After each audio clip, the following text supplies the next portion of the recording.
And right now at 6, it is a severe weather warning day across Central Florida as heavy rain continues to impact several communities. Those heavy rains have been fueled by a tropical disturbance that's now moving across the state right now before entering the Gulf. Yeah, and tonight we have live team coverage with crews spread out across our area. But first, we want to check in with our first warning meteorologist, Marquise Mita, and chief meteorologist, Tony Manalfi. Tony, where is that storm heading now? Well, we've got it across north central Florida with the heaviest rains in Marion County, but they're almost done there. But now we have to watch some banding coming up from the south. So the impacts, again, we've seen some folks with over 6 inches of rain. Heaviest rains are starting to pull out of Marion County. Give it about another half hour to 45 minutes. I think we'll see the band of moderate to heavy rain lift out into the Gulf. The actual center of the low pressure, though, is still over north central Florida. Look at the heavy rain here. And now we're starting to see some of that redevelopment we were talking about during the 4 and 5 o'clock hour down to our south. You can see the core of the heaviest rains near Williston,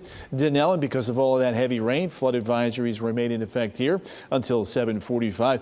A new surge of moisture now coming right up 75. Some heavy rain, not a whole lot of lightning. And now here, south and west of Orlando, coming up I-4, some moderate to heavy rain redeveloping now. This will lift into Lake, southwestern Orange County, up towards Lake Apopka now a little bit later on. Let's talk rainfall thus far. You can see the shades of red and purple and lots of yellow and orange. We are talking about anywhere from 3 to almost 8 inches of rain. Heaviest rain tonight is pulling out now of Marion County. Flood advisories remain in effect. Flood watch remains in effect. We've got totals today thus far in that 4 to 6 inch range. As we hone in into Volusia County, heaviest rains are likely over a few. Flood watch was just discontinued. You've had 2 to 5 inches of rain. And then as we work our way into Sumter County, most of the heavy rain up north has ended. Watching that new surge coming up from the south, we could see 1 to 3 inches here. Flood watches do remain in effect for you through 8 o'clock. And then Lake County, flood watch was just lifted, but with the storms coming up from the south, we can still see locally 1 to 2 inches of rain. Now, we need to check in with the depression. I want you to watch Marquise talk about it now, where it's headed and what it may do as it's getting into the Gulf. Well, folks, this is a look at the latest advisory issued by the National Hurricane Center, in which the maximum sustained winds are 30 miles per hour, but its projection is towards the north at 9 miles per hour. It made landfall this afternoon across Flagler County, but we see the heaviest rain showers are well to the west of Flagler right now, exiting Marion, pulling into the Gulf. But over the next 2 and 7 days, there is a chance, a moderate chance at 40%, that this could be upgraded once it does enter or tap into those warmer waters across the Gulf Coast.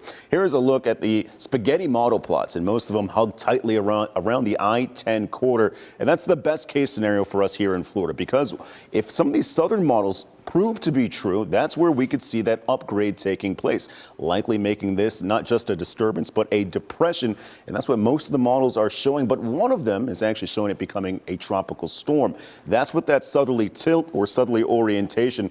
And this is why. Take a look at these water temperatures and their departure from their seasonal average. Here on the New Orleans area, across the I-10 corridor, water temperatures are anywhere between 4 and 6 degrees above their seasonal average. And that'll add some extra fuel to what's already a pretty strong invest. So today we're still tracking those flooding concerns all across Central Florida, but especially across our westernmost communities. And still on Wednesday and Thursday, we could have some additional rain, which may tip the scale towards some local flash flooding events taking place. But as we head into Friday, with this system still developing across the Gulf Coast, it's along New Orleans and Louisiana out towards the west that we are anticipating more widespread flooding. In fact, they could see even higher rain totals than we've seen here in Central Florida, but we're still not done yet. We're going to time it out hour by hour and let you know where we can expect rain tonight and overnight into Wednesday coming up next time we see you.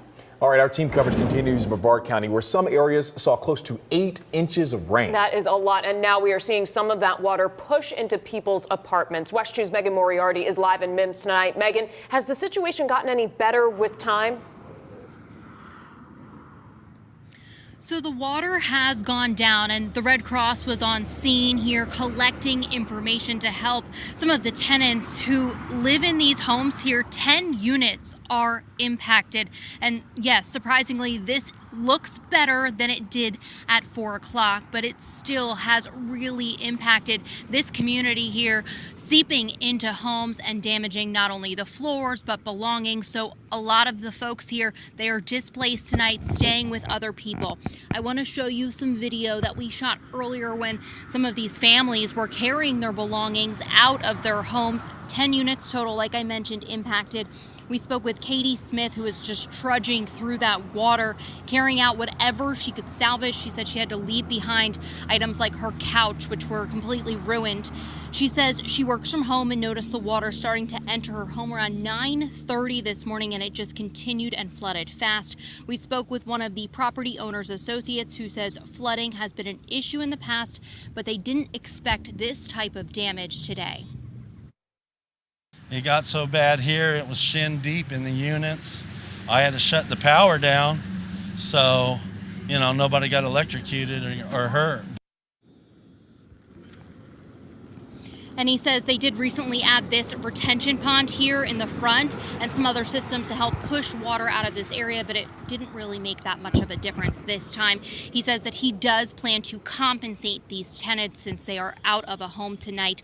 Now, there are other properties in this area that have been impacted by floodwater. We drove around this Mims area and we have seen some other families who got some stormwater inside their homes. So we have another crew that will be checking in with them as well, and we'll have that and updates for you at 10 and 11. Covering Brevard County live in Mims, Megan Moriarty, WESH 2 News. And we continue our live coverage right now in Sumter County. Here's a live look at conditions on the Turnpike from the First Warning Weather Lab.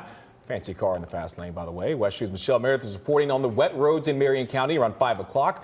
But as she heads towards us in the station, you can see the sun is trying to peek out towards the right side of the screen, and conditions are continuing to improve. And remember, our First Warning weather team is working around the clock to keep you up to date on these changes to our forecast. So for the latest on the tropics and on severe weather, download the WESH 2 News app and make sure you turn on those alerts so you can get breaking news updates.